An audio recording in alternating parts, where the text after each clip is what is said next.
নমস্কার, আমি নিকিতা। আপনারা দেখছেন টিএমপিএস নিউজ। বিস্তারিত খবর জানার আগে দেখে নেব এই মুহূর্তের সংবাদ শিরোনাম। নিবেদন করেছে মাউন্টেন নিউ কোচিং সেন্টার, এগিয়ে থাকে ও এগিয়ে রাখে। পুস্তকের একমাত্র ঠিকানা, নতুন লাইব্রেরি, কোষনগর, মালদা। আবারও বন্যার বিধ্বংসী রূপ দেখল মালদা জেলার ভূমিনিবাসী। 1,35 লক্ষ টাকার বাঁধ নিমেষে ভেঙে পড়বে। বন্যার ত্রাণে তলে গেল কালীচক 3 নম্বর ব্লকের বিহারিটোলা গ্রাম। এশিয়া কাপে 5 উইকেটে পাকিস্তানকে হারালো ভারত। এশিয়ার 12তম নথিপত্র হিসেবে আধার কার্ডকে গ্রহণ করার প্রস্তাব দিল সুপ্রিম কোর্ট। H-1B ভিসার চার্জ প্রায় 40 গুণ বৃদ্ধি করল আমেরিকান প্রেসিডেন্ট। আগামী ডিসেম্বর মাসে চালু হতে চলেছে দ্বিতীয় ফারাক্কা সেতু। সঙ্গীত জগতের এক নক্ষত্রপতি আমাদের মধ্যে থেকে হারিয়ে গেলেন জুবিন গার্গ। বিদ্যুৎ পৃষ্ঠ হয়ে কলকাতায় প্রাণ গেল 16 জনের। সামনে বিধানসভার ভোটের প্রস্তুতি শুরু করলো সমস্ত রাজনৈতিক দল। ও চিঠির আড়ালে লুকিয়ে থাকা এক বৃদ্ধ মায়ের বেদনা। চলে আসছে বিস্তারিত খবরে। কথা আছে শিক্ষা আনে চেতনা, শিক্ষা করে মানুষ, কিন্তু সেই শিক্ষায় কখনো কখনো মানুষকে তার মানবতার পথ থেকে দূরে সরিয়ে দেয়। ঠিক এমনই এক মর্মস্পর্শী ঘটনা আমাদের সামনে এসেছে সমাজের বিবেককে নাড়া দিয়ে। ঘটনার কেন্দ্রে রয়েছেন নামকরা নিউরোলজিস্ট ডক্টর হেল। বিস্তারিতভাবে জেনে নেব আমাদের প্রতিনিধি অদ্রিকার কাছ থেকে। হ্যালো অদ্রিকা, তুমি কি আমার কথা শুনতে পাচ্ছ? হ্যাঁ, আজ আমি দাঁড়িয়ে আছি এক বৃদ্ধাশ্রমের সামনে, যেখানে থাকেন এক বৃদ্ধ মা, যার জীবনের কষ্ট ও শ্রম মিশে গিয়েছে একটি চিঠির পাতায়। চিঠিটি তিনি লিখেছেন তারই ছেলে বিশিষ্ট নিউরোলজিস্ট ডক্টর হেলের নামে। সেই চিঠির একটি কপি বর্তমানে আমরা হাতে পেয়েছি। চিঠিটিতে তিনি লিখেছেন, ছোটবেলায় দুই বাবা একদিন ইলিশ মাছ খাওয়ার বায়না ধরেছে, কিন্তু দারিদ্রতার কারণে আমি তোকে ইলিশ মাছ খাওয়াতে পারি। দীর্ঘ 32 বছর হয়ে গেল আজ খোকা আমি নিজের মুখে এক টুকরো ইলিশ মাছ খেতে। আজ দুই খোকা অনেক বড় হয়েছে, সারা ভারত তোকে চিনে, অথচ আমি আজ বৃদ্ধাশ্রমে দিন কাটে আর ভাবি আমার ছেলের বায়না আজও পূরণ করা হতো না। তাই আমি মানুষের কাছে হাত পেতে চিঠির সঙ্গে 2500 টাকা পাঠিয়েছি, যার মধ্যে 2000 টাকা ইলিশ মাছ কেনার আর বাকি 500 টাকা তোর ভিজিট হিসেবে আমার সাথে 5 মিনিট সাক্ষাতের জন্য। কারণ খোকা তোর সঙ্গে সাক্ষাৎ করলে তো ভিজিট লাগে, তাই না খোকা? কিন্তু সেই সাক্ষাৎ আজও হয়। মা আজও অপেক্ষায় আছেন 50 বার মৃত্যুর আগে ছেলের সঙ্গে দেখা করবেন। চলুন সেই মায়ের কাছ থেকে জেনে নিই তার বেদনা। আপনি এখানে কবে থেকে আছেন?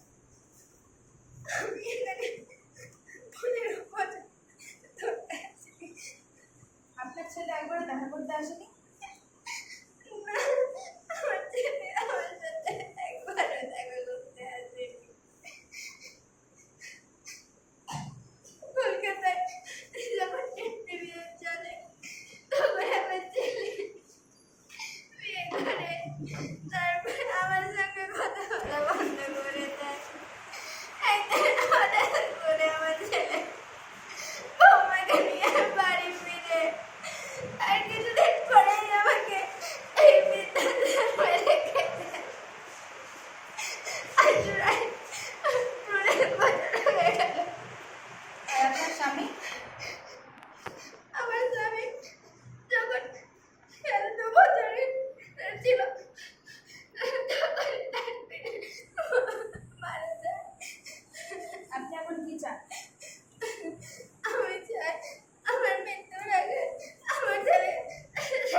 যেমনটা তুমি দেখলে, তিনি কিন্তু এই বিষয়ে সম্পূর্ণ নিজের ভুল স্বীকার করেছেন এবং নিজের ছেলেকে মানুষ করার ব্যাপারে তিনি নিজের ব্যর্থতা স্বীকার করেছেন।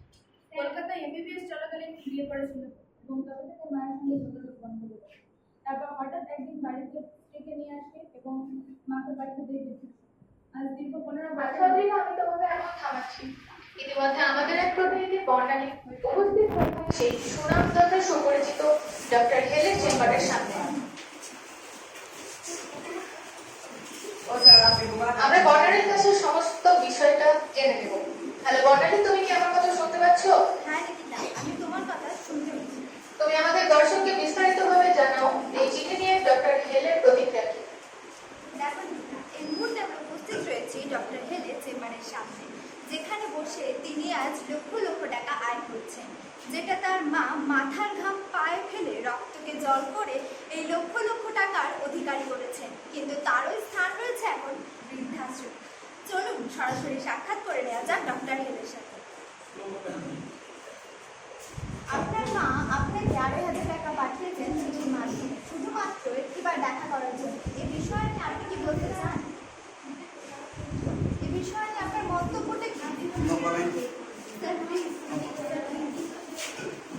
যেমনটা তুমি দেখতেই পেলে তিনি এখানে আমাদের কোনো প্রশ্নের উত্তর না দিয়ে চলে গেলেন। যাই হোক, ক্যামেরাম্যান রাহুলের সাথে আমি বর্ণালীর টিমকে সত্যি শিক্ষার চূড়ায় পৌঁছেও যদি সত্যি শিক্ষার চূড়ায় পৌঁছেও যদি মানুষ ভালোবাসা ভুলে যায়, তবে সেই ভালোবাসা অর্থহীন। আজকের এই করুণ প্রতিবেদন আমাদের আবার মনে করে দিল ভালোবাসা মানবতার কোনো বিকল্প নেই। চলে আসছে পরবর্তী খবরে। আকাশে বাতাসে উৎসবের আমেজ থাকলেও আবহাওয়া যে একটু একটু করে কমছে তা বোঝা যাচ্ছে এই বিজয়া সম্মেলীয় বক্তব্যে।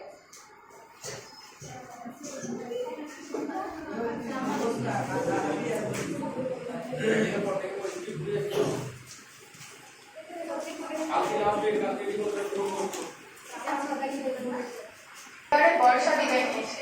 কালী পুজো, ছট পুজো, জগদ্ধাত্রী পুজো সবটাই মিটে যাবে এই অক্টোবরে। আর তারপরেই যে বাতাসে একটু একটু করে বইবে হিমের হাওয়া।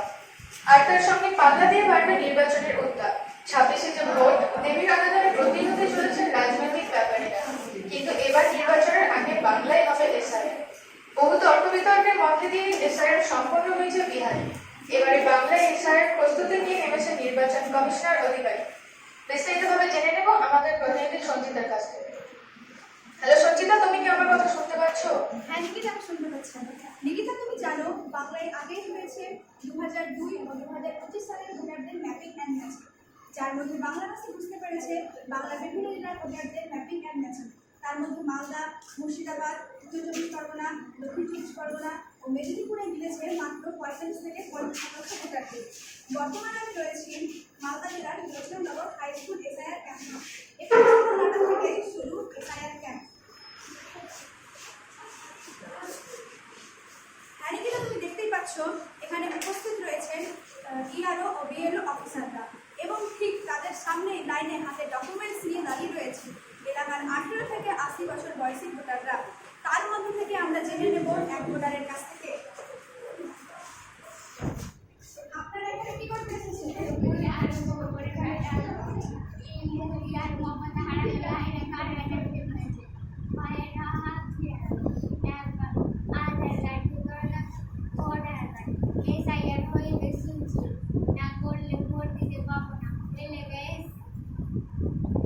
আপনি এখানে কি কি ডকুমেন্টস নিয়ে এসেছেন? ভোটার কার্ড, জন্ম সার্টিফিকেট, 2 আর 25 সালের ভোটার লিস্টের সার্টিফিকেট আর মাধ্যমিকের।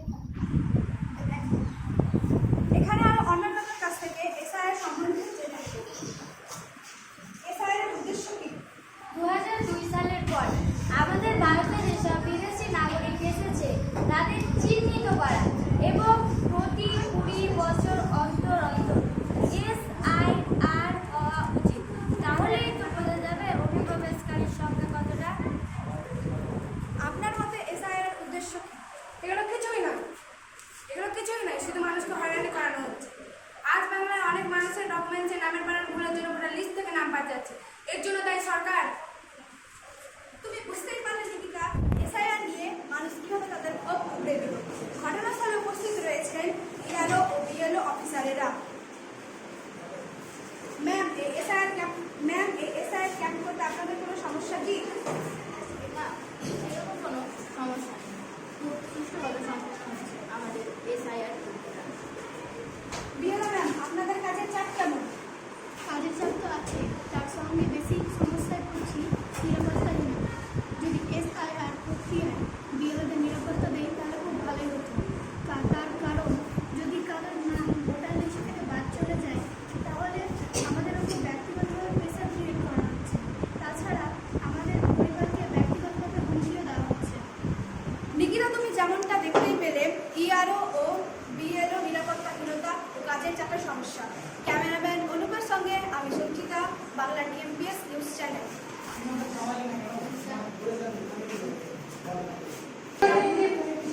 শুরুতে উপস্থিত রয়েছেন পশ্চিমবঙ্গের মুখ্য নির্বাচন অধিকারী মনোজ কুমার মহাশয়ের অফিসে। আমরা তার সাথে যোগাযোগ করার চেষ্টা করব। হ্যালো সুরভি, তুমি কি আমার কথা শুনতে পাচ্ছ? হ্যাঁ নিকিতা, আমি তোমার কথা শুনতে পাচ্ছি। এই মুহূর্তে আমি উপস্থিত রয়েছি মুখ্য নির্বাচন। হ্যাঁ নিকিতা, আমি তোমার কথা শুনতে পাচ্ছি। এই মুহূর্তে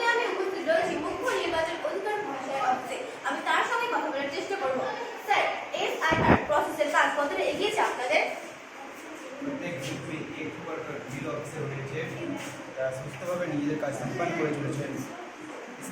स्केच व ERO ऑफिसर রয়েছেন। বিরোধের সুরক্ষা के लिए हेल्प डेस्क खुला हुआ है, যেখানে তারা সরাসরি যোগাযোগ করতে পারবেন हेल्प के लिए।